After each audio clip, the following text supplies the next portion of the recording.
Students, ഇന്നത്തെ ക്ലാസ്സിൽ പറയാനായിട്ട് ഉദ്ദേശിക്കുന്നത് ലൂക്കാസ് സപ്ലൈ കർവ് എന്ന ടോപ്പിക്കിനെ പറ്റിയിട്ടാണ്. Lucas aggregate supply curve. അപ്പോൾ ഇന്നത്തെ ക്ലാസ്സിലെ ഞാൻ ലൂക്കാസ് മോണിറ്ററി സർപ്രൈസ് മോഡൽ എന്തെന്നുള്ളതാണ് നമ്മൾ കണ്ടു കഴിഞ്ഞു. അതിൻ്റെ ഒരു കണ്ടിന്യൂസ് ആയിട്ടുള്ള ടോപ്പിക്കാണ് ലൂക്കാസ് ആഗ്രിഗേറ്റ് സപ്ലൈ കർവ് എന്ന് അറിയപ്പെടുന്നത്. അപ്പോൾ ലൂക്കാസിൻ്റെ അഭിപ്രായത്തിൽ the short run aggregate supply curve will be upward sloping and the long run aggregate supply curve will be a vertical straight line. അപ്പോൾ short run aggregate supply curve upward sloping ആണെന്ന് പറഞ്ഞാൽ അതിൻ്റെ അർത്ഥം there is a positive relationship between the general price level and the aggregate supply. അതായത് general price level rise ചെയ്യുമ്പോൾ aggregate supply increase ചെയ്യും. അതുകൊണ്ടാണ് short run aggregate supply curve ഒരു upward sloping curve ആകുന്നത്. അപ്പോൾ നിങ്ങൾ ഡയഗ്രത്തിൽ ശ്രദ്ധിക്കുക. അപ്പോൾ ഇതാണ് ലൂക്കാസിൻ്റെ long run aggregate supply curve. അതൊരു വെർട്ടിക്കൽ സ്ട്രെയിറ്റ് ലൈൻ ആണ്, corresponding to the equilibrium level of output y0. Then SAS is the short run aggregate supply curve. ഞാനിപ്പോൾ പറഞ്ഞ പോലെ short run aggregate supply curve will be an upward sloping curve. ഈ രണ്ട് കർവും intersect ചെയ്യുന്ന പോയിൻ്റാണ് point E0. അത് രണ്ടും തമ്മിൽ തുല്യമാകുന്ന പോയിന്റിലാണ് the actual price level and expected price level are equal. That is P equal to PE. That is, whenever at the equilibrium level of output where the short run aggregate supply curve and long run aggregate supply curve are equal, the actual price level equals expected price level. അപ്പോൾ അത് രണ്ടും തുല്യമാകുന്നത് ഈ long run aggregate supply കർവും short run aggregate supply കർവും തമ്മിൽ തുല്യമാകുന്ന അവസരത്തിലാണ്. അതാണ് equilibrium level of output y0. ഇനി അതിൻ്റെ താഴെ, അതായത് മറ്റേ lower level of output, equilibrium level of ഔട്ട്പുട്ടിൻ്റെ താഴെയാണെങ്കിൽ, അതായത് y0ക്ക് താഴെയാണ് ഇക്കോണമിയിലെ ഔട്ട്പുട്ട് ലെവലെങ്കിൽ അല്ലെങ്കിൽ GDP ലെവലെങ്കിൽ, അങ്ങനെയുള്ള സിറ്റുവേഷനിൽ എന്താണ് ഇതായിരിക്കും. അതായത് actual price level is less than expected price level. Actual price level expected price ലെവലിനേക്കാൾ കുറവായിരിക്കും. ഇത് actual price level is less than expected price level. അങ്ങനെയുള്ള അവസരത്തിൽ എന്താണ്, actual price level expected price ലെവലിനേക്കാൾ കുറഞ്ഞിരിക്കുന്ന അവസരത്തിൽ ആഗ്രിഗേറ്റ് സപ്ലൈ കൂടുകയും ഔട്ട്പുട്ട് വർദ്ധിക്കുകയും ചെയ്യും. ഇനി ഇതിൻ്റെക്കാൾ ഉയർന്ന അവസരത്തിൽ, അതായത് ഇത് ഇക്വിലിബ്രിയം ലെവൽ ഓഫ് ഔട്ട്പുട്ടിനേക്കാൾ കൂടിയ ഔട്ട്പുട്ടുള്ള അവസരങ്ങളിൽ actual price level is greater than expected price level. In this case the short run aggregate supply shows a tendency to decrease and the output falls to the equilibrium level. ഒന്നുകൂടെ പറയാം. Equilibrium level of ഔട്ട്പുട്ടിൽ long run aggregate supply കർവും short run aggregate supply കർവും തമ്മിൽ തുല്യമാകുന്നു. അവിടെ actual price ലെവലും expected price ലെവലും ഈക്വൽ ആയിപ്പെടുന്നു, രണ്ടും തുല്യമാകപ്പെടുന്നു. ഇനി ആ ഇക്വിലിബ്രിയം ലെവൽ ഓഫ് ഔട്ട്പുട്ടിൻ്റെ താഴെയുള്ള ലോവർ ലെവൽ ഓഫ് ഔട്ട്പുട്ടിൽ എന്തായിരിക്കും, ആക്ച്വൽ പ്രൈസ് ലെവല് എന്ന് പറയുന്നത് എക്സ്പെക്റ്റഡ് പ്രൈസ് ലെവലിനെ അപേക്ഷിച്ച് കുറവായിരിക്കും. കേട്ടോ, P is less than PE. Actual price level കുറവും എക്സ്പെക്റ്റഡ് പ്രൈസ് ലെവൽ കൂടുതലുമായിരിക്കും.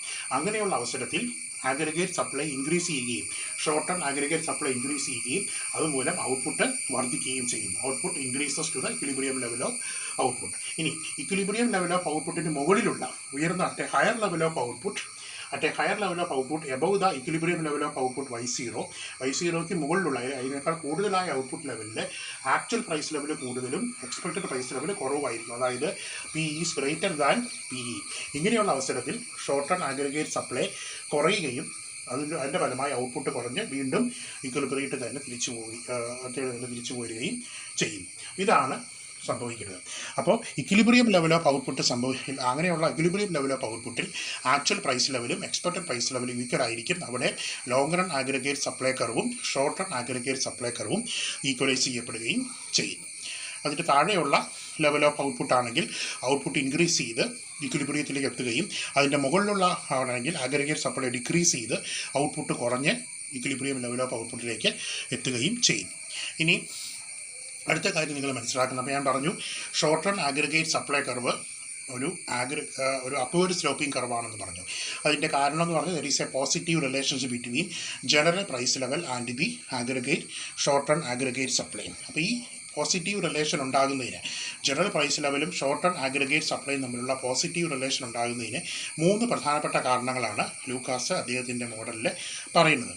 ഒന്നാമത്തെ കാരണമെന്ന് പറയുന്നത് വേജസ്, അതായത് വർക്കേഴ്സിൻ്റെ വേജസ് അല്ലെങ്കിൽ മണി വേജസ് സെറ്റ് ചെയ്യപ്പെടുന്നത് ഒരു ബാർഗൈനിങ് പ്രോസസ്സിലൂടെയാണ്. The money wages are set by through a bargaining process between the workers and firms. വർക്കേഴ്സും ഫേംസും തമ്മിലുള്ള ഒരു ബാർഗൈനിങ് പ്രോസസ്സിലൂടെ ഒരു ലെവൽ ഓഫ് മണി വേജസ്, ഒരു particular level of money wages set ചെയ്യപ്പെടുന്നു. അതൊരു കോൺട്രാക്റ്റ് പോലെ എഴുതി ചേർക്കപ്പെടുകയും ചെയ്യുന്നു. പിന്നീട് പ്രൈസ് ലെവൽ റൈസ് ചെയ്യുമ്പോൾ വർക്കേഴ്സിന് കൂടുതൽ വേജസ് ആവും. കാരണം they were agree to have a certain level of wages and enter in to the wage contract. ഒരു വേജ് കോൺട്രാക്റ്റിലേക്ക് എൻ്റർ ചെയ്യപ്പെട്ടിരിക്കുകയാണ്. അതുമൂലം അങ്ങനെയുള്ള ഒരു ബാർഗെയിനിങ് പ്രോസസ്സിലൂടെ സെറ്റ് ചെയ്തൊരു വേജസ് സെറ്റ് ചെയ്തിരിക്കുകയാണ്. അപ്പോൾ പിന്നീട് aggregate price level, general price level rise ചെയ്യുമ്പോൾ the workers cannot demand a higher wages. അങ്ങനെയുള്ള അവസരത്തിൽ അവർക്ക് കൂടുതൽ മണി വേജസ് പിന്നെ ആവശ്യപ്പെടാൻ പറ്റില്ല. അങ്ങനെയുള്ള അവസരത്തിൽ എന്ത് പറ്റും? when the price level rises, the real wages will fall. അവരുടെ പ്രൈസ് ലെവൽ കൂടുമ്പോൾ അവരുടെ റിയൽ വേജസ് കുറയുന്നു. ഇങ്ങനെയുള്ള അവസരത്തിൽ എന്താണ്? there will be higher labor demand. ഫേംസിന് അത് അഡ്വാൻറ്റേജ് ആണ്. it will be more profitable to the firms. so they demand more workers and the output will be increase. Output increase ചെയ്യുകയും ചെയ്യുന്നു. അപ്പോൾ പോസിറ്റീവ് റിലേഷനുള്ള ഒന്നാമത്തെ കാരണം എന്ന് പറയുന്നത് ഈ ബാർഗെയിനിങ് പ്രോസസ്സാണ്. ഫേംസും വർക്കേഴ്സും തമ്മിലുള്ള ഒരു ബാർഗെയിനിങ് പ്രോസസ്സിലൂടെ ഒരു വേജ് സെറ്റ് ചെയ്യപ്പെടുന്നു. അങ്ങനെയുള്ള ഒരു വേജ് കോൺട്രാക്റ്റ് നിലനിൽക്കുന്നു. അപ്പോൾ അങ്ങനെയുള്ള ഒരു അവസരത്തിൽ പെട്ടെന്ന് ജനറൽ പ്രൈസ് ലെവൽ വർദ്ധിച്ചു കഴിഞ്ഞാലും the workers cannot demand a higher wages. അങ്ങനെ അവർക്ക് കൂടുതൽ വേജസ് ആവശ്യപ്പെടാൻ പറ്റാണ്ട് വരുന്നു. Then the workers real wages will fall. അവരുടെ റിയൽ വേജസ് കുറയുന്നു. ഇത് ഫേംസിന് അഡ്വാൻറ്റേജ് ആണ്. So the firms will demand more workers. അവർ കൂടുതൽ വർക്കേഴ്സിനെ ഡിമാൻഡ് ചെയ്യുന്നു. അതുമൂലം ഔട്ട്പുട്ട് ഇൻക്രീസ് ചെയ്യുന്നു. ആഗ്രിഗേറ്റ് സപ്ലൈ ഇൻക്രീസ് ചെയ്യുന്നു. അപ്പോൾ ഇവിടെ നമ്മൾ പറഞ്ഞു പ്രൈസ് ലെവൽ റൈസ് ചെയ്യുമ്പോൾ ആഗ്രിഗേറ്റ് സപ്ലൈ ഇൻക്രീസ് ചെയ്യാനുള്ള ആദ്യത്തെ കാരണം ഇതാണ്. രണ്ടാമത്തെ കാരണം എന്ന് പറയുന്നത് ഇൻഫർമേഷൻ പ്രോബ്ലംസ് ആണ്. നമ്മൾ ഓൾറെഡി പറഞ്ഞു കഴിഞ്ഞു ന്യൂ ക്ലാസിക്കൽ ഇക്കണോമിക്സിൽ പെർഫെക്റ്റ് ഇൻഫർമേഷൻ ഉണ്ട് വർക്കേഴ്സിനും ഫേംസിനും. പക്ഷേ ഈ ഇൻഫർമേഷൻ്റെ കാര്യത്തിൽ ഒരു ടൈം ലാഗ് ഉണ്ടെന്നാണ് ലൂക്കാസ് പറയുന്നത്. വർക്കേഴ്സിന് ഒരു ടൈം ലാഗ് വെച്ച ഇൻഫർമേഷൻ കിട്ടുകയുള്ളൂ. അതേസമയം ഫേംസിന് ഇമ്മീഡിയറ്റ് ആയിട്ട് പ്രൈസ് ലെവൽ ചേഞ്ചസിനെ പറ്റിയിട്ടുള്ള ഇൻഫർമേഷൻ കിട്ടുകയും ചെയ്യും. That is when the general price level rises, the firms will get that information immediately. ഫേംസിന് ആ പ്രൈസ് ലെവൽ റൈസ് ചെയ്തു എന്നുള്ളതിൻ്റെ ഇൻഫർമേഷൻ വളരെ ഇമ്മീഡിയറ്റ് ആയിട്ട്, വളരെ സഡൻ ആയിട്ട് തന്നെ കിട്ടുന്നു. But the workers will get information regarding this general price level only after a time period. അവർക്കൊരു ടൈം പീരിയഡിന് ശേഷമാണ് ഈ ജനറൽ പ്രൈസ് ലെവൽ കൂടിയതിനെ പറ്റിയിട്ടുള്ള ഇൻഫർമേഷൻ കിട്ടുകയുള്ളൂ. അപ്പോൾ ഈ ടൈം പീരിയഡിൻ്റെ ഉള്ളിൽ, അത് within that time period the firms can fool the workers. ആ സമയത്ത് ഫേംസിന് വർക്കേഴ്സിനെ പറ്റിക്കാം. കാരണം അവർക്ക് പ്രൈസ് ലെവൽ കൂടിയ കാര്യത്തെ പറ്റി അവർക്കുള്ള ഇൻഫർമേഷൻ, ജനറൽ പ്രൈസ് ലെവൽ കൂടിയ പറ്റിയുള്ള ഇൻഫർമേഷൻ അവർക്ക് കിട്ടിയിട്ടില്ല. അല്ലെങ്കിൽ അതിനൊരു ടൈം ലാഗ് എടുക്കും. അപ്പോൾ ആ ഒരു time period may be 3 months, 6 months, may be 3 months, അങ്ങനെയുള്ളൊരു ഒരു ഷോർട്ട് ടൈം പീരിയഡ് കാലയളവിൽ the firms can increase the money wages and thereby increase the labour supply. അവർക്ക് മണി വേജസ് കൂടുതൽ ഓഫർ ചെയ്തുകൊണ്ട് ലേബർ സപ്ലൈ അല്ലെങ്കിൽ aggregate supply കൂട്ടാനായിട്ട് സാധിക്കും. അപ്പോൾ ഇതാണ് രണ്ടാമത്തെ കാരണം എന്ന് പറയുന്നത്. അപ്പോൾ വർക്കേഴ്സ് ഇവിടെ ഇൻഫർമേഷൻ പ്രോബ്ലമാണ്. Workers will get information regarding the general price level after a time lag. അപ്പോൾ ആ ഷോർട്ട് പീരിയഡിൽ വർക്കേഴ്സ് അതിനെ പറ്റിയിട്ട് ഇൻഫോംഡ് അല്ല. അങ്ങനെയുള്ള അവസരത്തിൽ പെട്ടെന്ന് മണി വേജസ് കൂടുതൽ ഓഫർ ചെയ്തുകൊണ്ട് കൂടുതൽ വർക്കേഴ്സിനെ അട്രാക്ട് ചെയ്യുന്നതിനായിട്ട് ഫേംസിന് സാധിക്കും. അപ്പോൾ ആ ഷോർട്ട് പീരീഡ് ഓഫ് ടൈമിൽ എന്ത് ചെയ്യും? ആ പ്രൈസ് ലെവൽ റൈസ് ചെയ്യുമ്പോൾ ആഗ്രിഗേറ്റ് സപ്ലൈ വർദ്ധിക്കുകയും ഔട്ട്പുട്ട് വർദ്ധിക്കുകയും ചെയ്യുന്നു. ഇതാണ് രണ്ടാമത്തെ റീസണായിട്ട് പറയുന്നത്. ഇനി മൂന്നാമത്തെ റീസൺ എന്ന് പറയുന്നത് പെർഫെക്റ്റ് ഇൻഫർമേഷൻ ഉണ്ട്. മൂന്നാമത്തെ റീസൺ ലൂക്കാസ് പറഞ്ഞു. ഇവിടെ നമ്മുടെ രണ്ടാമത്തെ കേസിൽ പറഞ്ഞത് വർക്കേഴ്സിന് പെർഫെക്റ്റ് ഇൻഫർമേഷൻ ഒരു ടൈം ലാഗ് വെച്ചാണ് കിട്ടുന്നതെന്ന് പറഞ്ഞു. ഇനി മൂന്നാമത്തെ ലൂക്കാസ് പറഞ്ഞു ഈ പെർഫെക്റ്റ് ഇൻഫർമേഷൻ അങ്ങനെ ഒരു ടൈം ലാഗ് ഒന്നും ഇല്ല. വർക്കേഴ്സും ഫേംസും ഫുള്ളി ഇൻഫോംഡ് ആണ്. ഒരു ടൈം ലാഗ് കൂടാതെ തന്നെ പ്രൈസ് ലെവൽ റൈസ് ചെയ്യുമ്പോൾ വർക്കേഴ്സിനും ഫേംസിനും അതിൻ്റെ ഇൻഫർമേഷൻ ഒരേപോലെ കിട്ടുന്നു. ഒരു ടൈം ലാഗും ഇല്ലാണ്ട്, രണ്ടു പേർക്കും യാതൊരു ടൈം ലാഗും ഇല്ലാണ്ട് fully information regarding the general price level rise ചെയ്യുമ്പോൾ അതിനെ പറ്റിയിട്ട് വർക്കേഴ്സും ഫേംസും ഒരേപോലെ തന്നെ ഒരേ സമയത്ത് തന്നെ അതിനെ പറ്റിയുള്ള ഇൻഫർമേഷൻ കിട്ടുന്നു.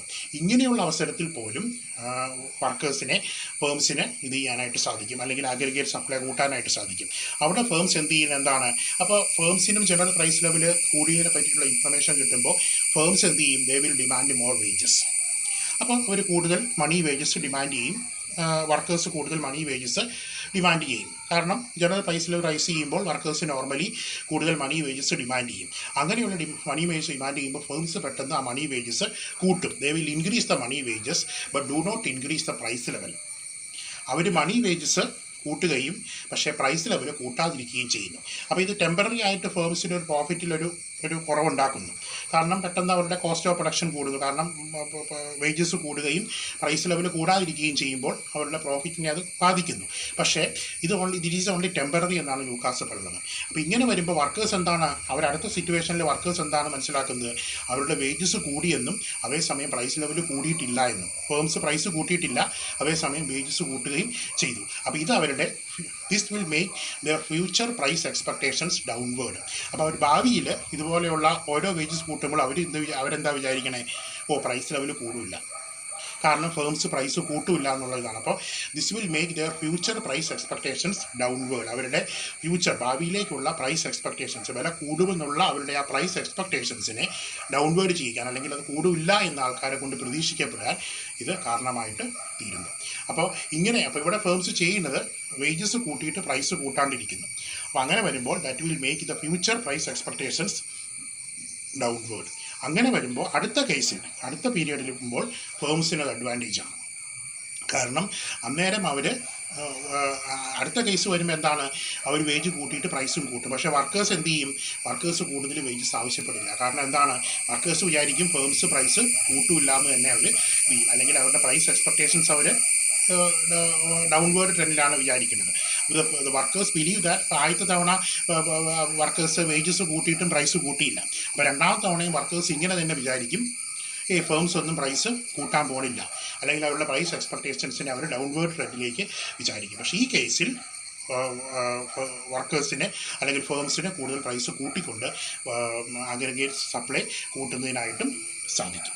അപ്പോൾ ഇങ്ങനെയുള്ള 3 റീസൺ കൊണ്ടാണ് short turn aggregate supply curve ഒരു അപ്വേർഡ് സ്ലോപ്പിംഗ് കർവായിട്ട് മാറുന്നത്. So these are the reasons for the short turn aggregate supply curve upward sloping. അപ്പോൾ കൺക്ലൂഡ് ചെയ്ത് പറയുകയാണെങ്കിൽ, Lucas aggregate supply curve, the short run aggregate supply curve will be upward sloping and the long run aggregate supply curve will be a vertical straight line. Hope that you have understand. Thank you.